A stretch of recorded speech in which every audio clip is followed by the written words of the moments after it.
Hello everyone, स्वागत है आप सभी को हमारे इस यूट्यूब चैनल केएनजी क्लासेस में। तो दोस्तों, आज की इस वीडियो में हम लोग बात करने वाले हैं संविधान संशोधन के बारे में, जो कि लक्ष्मीकांत की पॉलिटी का चैप्टर नंबर 10 है। ठीक है, तो चलिए हम लोग बात करते हैं संविधान संशोधन जो है संविधान में किस तरह से किया जा सकता है, साधारण बहुमत क्या होता है, विशेष बहुमत क्या होता है, इन सभी चीज़ों के बारे में हम लोग जानने वाले हैं। तो चलिए शुरू करते हैं। देखिए, संविधान का संशोधन का थोड़ा बैकग्राउंड के बारे में हम जान लेते हैं कि इसका बैकग्राउंड क्या है, इसका फीचर्स क्या है, उस चीज़ के बारे में जान लेते हैं। तो संविधान का संशोधन जो है कहाँ से लिया गया है, तो दक्षिण अफ्रीका से लिया गया है। ठीक, बात करते हैं कि संविधान का संशोधन जो है कैसे किया जाता है, तो बात करते हैं परिस्थिति एवं आवश्यकता के आधार पर ही किया जा सकता है। ठीक, अगर बात करते हैं भारत में जो संविधान संशोधन की जो प्रावधान है, तो जो व्यवस्था है वो किस तरह से व्यवस्था है, तो एक तरह से हम बात करते हैं जो भारत की जो संविधान है, अगर उसमें संविधान में किसी प्रकार के अगर संशोधन करना चाहते हैं तो बहुत ज़्यादा मतलब कि डिफ़िकल्ट भी नहीं है और बहुत ज़्यादा आसान भी नहीं है। तो कैसा व्यवस्था है, तो कठोर एवं लचीली व्यवस्था है, यानी दोनों का एक तरह से जो है मिश्रण है। बात करते हैं भारत के जो संविधान संशोधन की जो इसकी जानकारी है, यह कौन सी भाग और कौन सी आर्टिकल में दी गई है, तो इसके बारे में बात करते हैं। तो भाग 20 और आर्टिकल 368 में इसका जो है आर्टिकल 368 में जो है इसका जो है प्रावधान है। ठीक है, अब बात करते हैं कि संशोधन जो है किसके द्वारा किया जा सकता है, तो संसद द्वारा किया जाता है। कुछ ऐसे मतलब कि परिस्थितियाँ होती है या फिर कुछ ऐसे संशोधन होते हैं जिसमें जो है राज्य विधानमंडल से जो है सहमति लेना पड़ता है, वो हम आगे बात करेंगे। ठीक है, तब बात करते हैं संसद द्वारा जो संशोधन किया जाता है। किसी प्रावधान को क्या कर सकते हैं, बदल सकती है। ठीक है, किसी प्रावधान को हटा सकती है या फिर किसी प्रावधान को कम या ज़्यादा किया जा सकता है, लेकिन ध्यान रहे मूल ढांचा में जो है परिवर्तन नहीं कर सकते हैं। जब हम आगे मूल ढांचा पढ़ेंगे, केशवानंद भारती मामले हो गए, तो उन सभी में जो हम लोग देखेंगे कि मूल ढांचे का जो है क्या मतलब कि फीचर्स हैं। ठीक है, तो मूल ढांचे में जो संशोधन नहीं कर सकते हैं। ठीक, अब बात करते हैं कि संविधान के जो संशोधन है, संशोधन की प्रक्रिया क्या होती है। ठीक है, तो संशोधन की प्रक्रिया में क्या होती है कि संशोधन की प्रक्रिया एक तरह से पहले विधेयक लाया जाता है। विधेयक यानी कि प्रस्ताव लाया जाता है। ठीक है, बहुत एकदम सिंपल लैंग्वेज में बात करते हैं। और यह विधेयक जो है लोकसभा और राज्यसभा किसी में भी ला सकते हैं। ठीक है, लेकिन क्या प्रोसेस होते हैं, देखिए राज्य विधानमंडल में जो है हम जो संविधान संशोधन की प्रस्तावना होती है वह हम नहीं ला सकते हैं। ठीक, मंत्री और गैर सरकारी सदस्य भी ला सकते हैं। गैर सरकारी सदस्य कौन होते हैं, गैर सरकारी सदस्य कहने का मतलब यह है कि वह जो है आम संसद होगी, यानी कि सांसद होते हैं, उनके पास कोई विभाग नहीं होता है, मतलब संसद हो गए, जैसे पार्लियामेंट मेंबर के जो संसद होते हैं उस तरह से हो गए। मैंने ऊपर मेंशन भी कर रखे हैं शायद, हाँ। गैर सरकारी सदस्य मतलब आम सदस्य। ठीक, आम संसद। अब बात करते हैं कि राज्य विधानमंडल में तो हम कोई भी विधेयक ला नहीं सकते हैं। ठीक है, अब बात करते हैं राष्ट्रपति की अनुमति की आवश्यकता नहीं होती है। ठीक है, जैसे कि अगर हम बात करते हैं संविधान संशोधन का जो विधेयक है, इसके लिए जो राष्ट्रपति की अनुमति की जो है आवश्यकता नहीं होती है। और यह जो संविधान संशोधन जो है एक तरह से विशेष बहुमत के द्वारा होता है। विशेष बहुमत में क्या होता है कि लोकसभा से भी पास कराना पड़ता है और राज्यसभा से भी पास कराना पड़ता है। ठीक है, क्या बोले कि लोकसभा से भी पास कराना पड़ता है और राज्यसभा से भी पास कराना पड़ता है। तो इसका फीचर्स क्या है, तो देखो कुल सदस्य जो होते हैं, यानी कि लोकसभा में अगर हम बात करते हैं 543 सदस्य हैं, तो कुल सदस्यों का 1/2 भाग चाहिए। ठीक, वही दूसरी तरफ हम बात करते हैं तो उपस्थित एवं मतदान करने वाले संख्या का जो है, मतदान करने वाले व्यक्ति का जो है 2/3 बहुमत भी चाहिए। ठीक है, अगर एग्जाम्पल की हम बात करते हैं तो जैसे कि मैंने एग्जाम्पल ले रखे हैं कि जैसे कि लोकसभा में कुल सदस्यों की संख्या कितनी होती है, तो 543 होते हैं, तो उसका 1/2 भाग कितना हो जाएगा, 272 होगा। 272 लोगों का समर्थन अनिवार्य है, किसी भी संशोधन करते हैं तो इसके लिए जो विशेष बहुमत द्वारा करते हैं तो इसके लिए अनिवार्य है, 272 सदस्य का समर्थन एक तरह से जो है अनिवार्य है। फिर हम बात करते हैं कि 450 लोगों ने क्या क्या है, वोटिंग किया है। तो 450 लोगों का वोटिंग किया, उसका हम 2/3 करते हैं, अगर 2/3 बहुमत मिलता है। ठीक है, यानी कि 450 लोगों ने जो है क्या किया, वोटिंग के लिए जो है एलिजिबल है, यानी कि उसने कहा कि हाँ सही है, उसमें से कम 2/3 बहुमत अनिवार्य है। 2/3 बहुमत कितना हो जाता है, तो 15 × 45 यानी कि 300 बहुमत होगा। 300 अगर होगा तभी ये पास हो सकता है, यानी 300 से कम होगा तो पास नहीं होगा। जैसे कि हम बात करते हैं कि 300 सदस्य जो हैं वोटिंग किए। ठीक, अगर 300 के हम 2/3 निकालते हैं तो 200 होता है, तो इस स्थिति में जो है यह जो है पास नहीं होगा। ठीक है। इसके लिए भी 300 चाहिए, यानी कि हम डायरेक्ट लिख रखे हैं क्या, आपको कन्फ्यूजन कहीं नहीं होगा। देखो क्या लिख रखे हैं कि लोकसभा के मामले में 272 और राज्यसभा के मामले में 123 सदस्यों की सहमति अनिवार्य है, या फिर मतदान की जो है अनिवार्य है। ठीक, ऐसा नहीं हो सकता है कि अगर 123 से भी कम होगा तो पास नहीं हो पाएगा, अगर 272 से भी 271 हो जाएगा तभी भी पास नहीं हो सकता है। ठीक है। अब हम बात करते हैं कि ये जो विधेयक होती है, जो संविधान संशोधन की जो विधेयक होती है, इसमें क्या संयुक्त बैठक का प्रावधान है। जैसे कि आर्टिकल 108 के तहत जो संयुक्त बैठक का प्रावधान है, जैसे लोकसभा और राज्यसभा में किसी भी प्रकार के विधेयक पर गतिरोध हो जाता है तो हम आपको जो है पार्लियामेंट के चैप्टर में पढ़ा चुके हैं। आप अगर उसका वीडियो देखना चाहते हैं तो इसी प्ले लिस्ट में मिल जाएगा। पार्लियामेंट का जो है पार्ट 1 पार्ट 2 इसी तरह से जो है उसमें विधेयक के बारे में पूरे अच्छी तरह से जो है क्लियर कर चुके हैं। तो उसमें है क्या कि संयुक्त बैठक का जो है प्रावधान है, लेकिन इसमें किसी भी प्रकार के जो है संयुक्त बैठक के जो है प्रावधान नहीं है।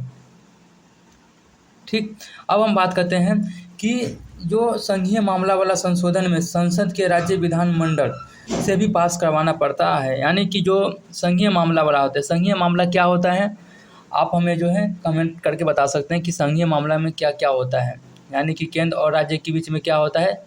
वो आप हमें इतना तो हिंट्स दे दिए हैं, तो आप तो इसका हम चाहते हैं कि अच्छा खासा जानकारी दे सकते हैं। तो संघीय मामला जो होता है उसमें संशोधन में क्या होता है कि संसद के बाद जो है राज्य विधानमंडल से भी पास कराना पड़ता है, और राज्य विधानमंडल किस बहुमत से करते हैं, तो साधारण बहुमत से करते हैं। साधारण बहुमत क्या होता है तो हम आगे पढ़ेंगे, बस इसी के बाद है जो है साधारण बहुमत के बारे में हम बात करते हैं। ठीक है, तो साधारण बहुमत से जो है पास करवाना अनिवार्य है। उसके बाद अगर राज्य जो है साधारण बहुमत से पास कर देता है तो फिर क्या होता है कि वो राष्ट्रपति के पास जाता है, और राष्ट्रपति जो है इस पर किसी भी प्रकार के वीटो पावर का इस्तेमाल नहीं कर सकते हैं। ठीक, राष्ट्रपति इसमें किसी प्रकार का जो है वीटो पावर नहीं है, यानी कि उनको जो है एक तरह से इस पर सहमति देना अनिवार्य है। उसके बाद क्या बनता है, एक तरह से एक्ट बन जाता है और फिर संविधान में जो है लागू हो जाता है। ठीक, बात करते हैं कि राष्ट्रपति की जो वीटो पावर था यह पहले था, लेकिन अब क्या कर दिया गया है, समाप्त कर दिया गया है। अब कब समाप्त कर दिया गया था, तो 24वां संविधान संशोधन जो हुआ था उसके बाद जो है राष्ट्रपति का जो वीटो पावर था वह जो छीन लिया गया था। इससे पहले क्या था कि राष्ट्रपति के पास जो है ये जो विशेष बहुमत के द्वारा जो संविधान संशोधन का जो प्रस्ताव आता था यानी विधेयक आता था उस पर वह जो है वीटो पावर का जो है इस्तेमाल कर सकते थे। ओके, अब हम बात करते हैं कि संशोधन के कितने प्रकार होते हैं, कितने प्रकार से संशोधन होते हैं। देखो संशोधन तो ऐसे जो है 3 प्रकार के होते हैं, जैसे कि विशेष बहुमत के द्वारा, ठीक है, आधे से जो है ज़्यादा राज्य के द्वारा पास कराने के बाद भी हो सकता है, और साधारण बहुमत के द्वारा। तीनों का हम फीचर्स देखेंगे, तीनों में क्या क्या कॉमन है वो सारे चीज़ के बारे में हम देखेंगे। और एक बात फिर से मैं बोल रहा हूँ कि यह जो नोट्स है, यह जो वीडियो जो है आपको पीटी और प्रीलिम्स और पीटी और मेंस दोनों के लिए जो है एक तरह से कंबाइंड है, बहुत ही यूजफुल है। ऐसा आपको कंटेंट नहीं मिल सकता है। मैं फिर से बोल रहा हूँ कि आप दोनों को लेकर चले, पीटी और मेंस दोनों के लिए, क्योंकि हम इसका आगे चल कर हम आलोचना भी हो गई, निष्कर्ष तक हम इसका ना बताएंगे। ठीक है, तो आप इस पर लगे रहिए आराम से, शांति से। हो सके तो आप इसका नोट्स भी बना लीजिए। नोट्स की आशा में मत रहिए, खुद से नोट्स बनाया कीजिए। ठीक है, काफ़ी ज़्यादा मैसेज आते हैं, कमेंट में आते हैं कि सर नोट्स चाहिए, नोट्स चाहिए, नोट्स चाहिए। नोट्स आप खुद से बनाइए, आपको माइंड में रिकॉल होगी, और उस जब आप पढ़ेंगे तो आपको लिखा हुआ तुरंत मतलब माइंड में कैच आ जाएगा। इसमें बहुत सारे ऐसे चीज़ें हैं कि जो हम कोड में डाल रखे हैं तो शायद नहीं हो पाएगा। ऐसा ज़रूरत नहीं है कि हम नहीं दे पाएंगे, अगर आपका ज़्यादा डिमांड होगा तो हम इसको प्रोवाइड कर देंगे, लेकिन आप लोगों से मैं खुद यही मतलब कि गुजारिश करूँगा कि खुद नोट्स बनाएं। ओके, चलिए हम संशोधन के प्रकार की हम बात करते हैं। तो संशोधन के प्रकार कितने प्रकार के होते हैं, 3 प्रकार। जैसे विशेष बहुमत द्वारा, विशेष बहुमत द्वारा जो होता है तो यह जो है भाग 20 यानी कि आर्टिकल 368 का हिस्सा है।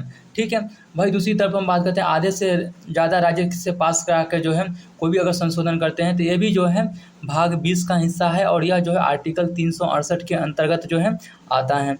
ठीक है, वही दूसरी तरफ हम बात करते हैं साधारण बहुमत से भी जो है संशोधन किया जा सकता है, लेकिन यह जो है भाग 20 और आर्टिकल 368 का जो है प्रावधान के अंतर्गत नहीं आता है। यह बात बहुत ही इंपॉर्टेंट है, ये पीटी का पॉइंट से कहीं ना बुलेटिन पॉइंट में आ सकता है, इसको आप अंडरलाइन यानी फिर हाईलाइट कर लीजिएगा।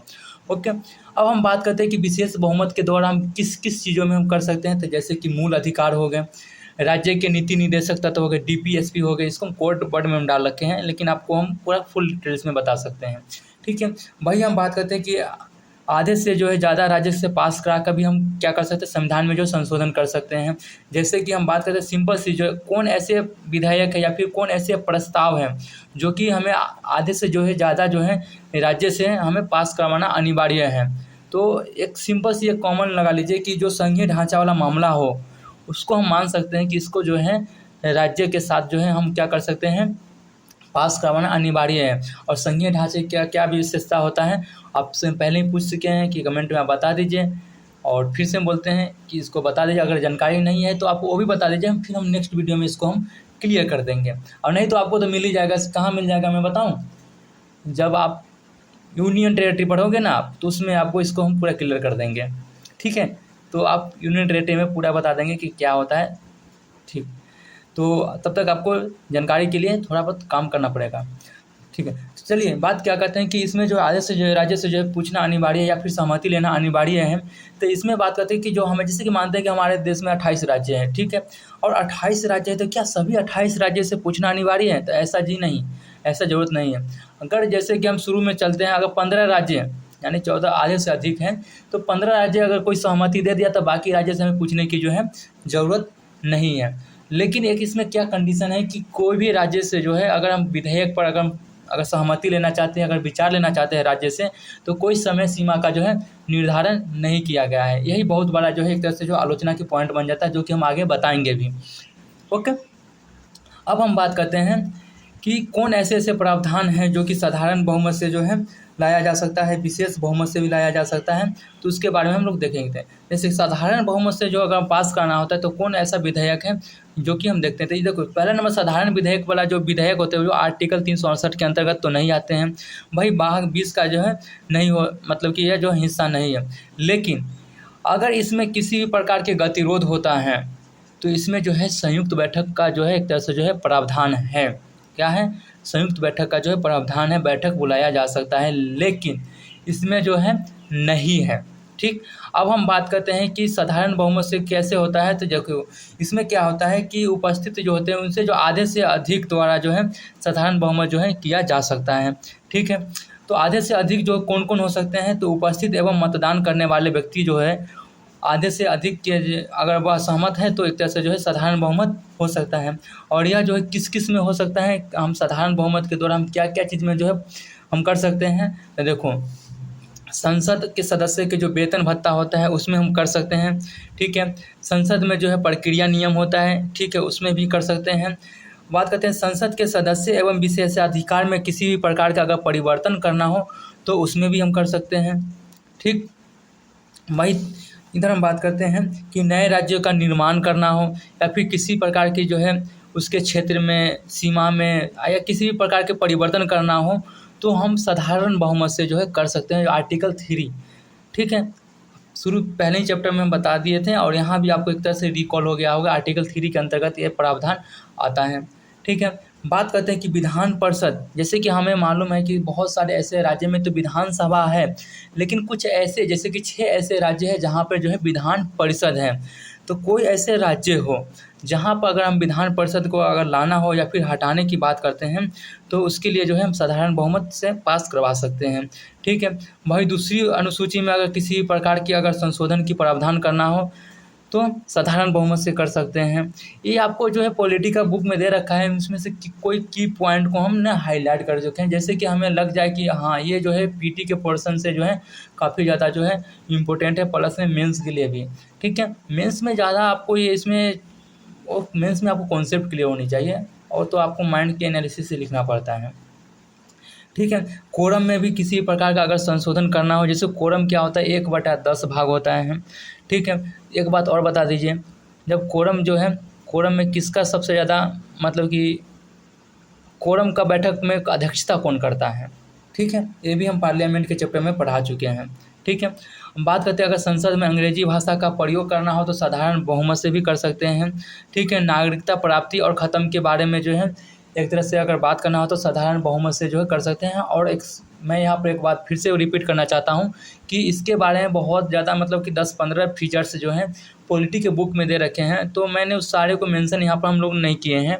तो मैं फिर से आपसे यही मतलब कि रिक्वेस्ट करूँगा कि एक बार सिर्फ इसी का आप देख लीजिएगा, कि क्या क्या और पॉइंट हैं, क्योंकि हो सकता है ना, जैसे कि आजकल देख रहे हैं पीटी का जो क्वेश्चन होती है वो फैक्ट बेस्ड ज़्यादा होती है, वो आपको एनालिसिस करने के बारे में ज़्यादा बताते हैं। तो अगर इस चीज़ का जानकारी रहेगी तो आप उस चीज़ को सोच सकते हैं कि हाँ शायद ये चीज़ हो सकता है।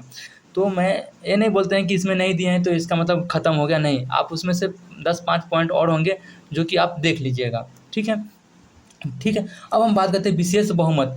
विशेष बहुमत एवं राज्य की स्वीकृति वाला कौन कौन से ऐसे विधेयक हैं, जैसे कि हम विशेष बहुमत यानी लोकसभा और राज्यसभा से उपस्थित एवं मतदान करने 1/2 से, तो 1/2 भाग और प्लस मतदान करने वाले के 2/3 से तो हम पास करा देते हैं। लेकिन हमें 15 ऐसे राज्य होते हैं जिनसे सहमति लेना अनिवार्य है। ये नहीं है कि फिक्स राज्य, कोई भी राज्य, 15 राज्य जो है सहमति दे सकते हैं। तो ऐसा कौन कौन सा विधेयक है जो कि हमें जो है राज्य विधानमंडल से भी हमें पास करवाना पड़ता है और संसद से भी। ठीक है, तो देखो राष्ट्रपति के निर्वाचन की प्रक्रिया से, जैसे कि राष्ट्रपति के निर्वाचन में क्या क्या होता है उसके बारे में बता दिए हैं। जैसे कि राष्ट्रपति का जो निर्वाचन होता है उसमें जो है लोकसभा से जो है एक तरह से जो है पास कराना, लोकसभा से और राज्यसभा से भी मतदान होता है। वहीं दूसरी तरफ हम बात करते हैं कि राज्य के विधानमंडल से भी जो विधायक होते हैं वो मतलब कि एक तरह से जो है राष्ट्रपति के निर्वाचन में भाग लेते हैं, एमएलए जिसे बोलते हैं। वहीं दूसरी तरफ जो 3 केंद्र शासित प्रदेश हैं, आप जो 3 केंद्र शासित प्रदेश के जो है विधानमंडल से जो है जो एमएलए होते हैं वो भी भाग लेते हैं। लेकिन राष्ट्रपति के जो एक तरह से जो निर्वाचन होते हैं उसमें विधान परिषद के जो सदस्य जो हैं भाग नहीं लेते हैं। हम इसको राष्ट्रपति के बारे में, राष्ट्रपति के जो चैप्टर है उसमें पढ़ा चुके हैं, तो वहाँ से आप देख लीजिएगा। और इसी तरह इंटरलिंक करके जब पढ़ेंगे तो आपको इस चीज़ को जो है काफ़ी ज़्यादा जो है जानकारी रहेगी और काफ़ी लंबे समय तक आपको इसको जो है रिकॉल कर पाएंगे। ठीक है, तो बात करते हैं कि राष्ट्रपति की जो निर्वाचन होती है, अगर उसकी किसी प्रकार की प्रक्रिया में प्रावधान करना हो तो विशेष बहुमत से किया जा सकता है। साथ ही साथ आपको जो है राज्य से जो है एक तरह से जो है स्वीकृति, अगर राज्य से सहमति लेना जो है अनिवार्य है। ठीक, वहीं दूसरी तरफ हम बात करते हैं केंद्र व राज्य की जो है कार्यकारिणी शक्तियाँ में अगर किसी प्रकार के प्रावधान करना हो या किसी प्रकार की कटौती करना हो किसके, केंद्र और राज्य की कार्यकारिणी शक्तियाँ में, तो इसके लिए जो हम विशेष बहुमत से के साथ साथ राज्य की स्वीकृति की जो है आवश्यकता होती है। ठीक है, वही बात करते हैं सुप्रीम कोर्ट और हाई कोर्ट के अगर मामला में किसी भी प्रकार के किसी प्रावधान करना हो तो राज्य से जो है राज्य विधानमंडल से सहमति लेना अनिवार्य है। ठीक है, वही बात करते हैं केंद्र व राज्य के बीच अगर विधायी शक्ति का विभाजन करना हो तो हमें जो है विशेष बहुमत के साथ राज्य से मतलब सहमति लेना अनिवार्य है। ठीक है, जैसे कि जीएसटी में किसी प्रकार का प्रावधान करना हो, 7वीं अनुसूची में, ठीक है, संसद में क्या कहते हैं राज्यों का प्रतिनिधित्व का विस्तार करना हो। ठीक है, वही दूसरी तरफ आर्टिकल 368 में भी, यानी कि आर्टिकल 368 में अगर आपको किसी प्रकार का प्रावधान करना हो तो आपको जो है राज्य के विधानमंडल से सहमति लेना अनिवार्य है। विशेष बहुमत तो चाहिए ही चाहिए, साथ ही साथ राज्य से स्वीकृति लेना अनिवार्य है। ठीक है, तो दोस्तों आज की वीडियो में हम इतना ही रखेंगे क्योंकि काफ़ी ज़्यादा टाइम हो गया, 18 मिनट हो गई है। तो फिर हम नेक्स्ट वीडियो में हम लोग बात करेंगे जैसे कि संविधान सभा के जो है आलोचना, जो कि मेंस पॉइंट के लिए बहुत ही ज़्यादा इम्पोर्टेंट है। वहीं दूसरी तरफ हम बात करते हैं निष्कर्ष के बारे में बात करेंगे, तो एक पार्ट और लगेगी। तो नेक्स्ट वीडियो में हम लोग मिलते हैं, तब तक के लिए बाय बाय, धन्यवाद, थैंक यू।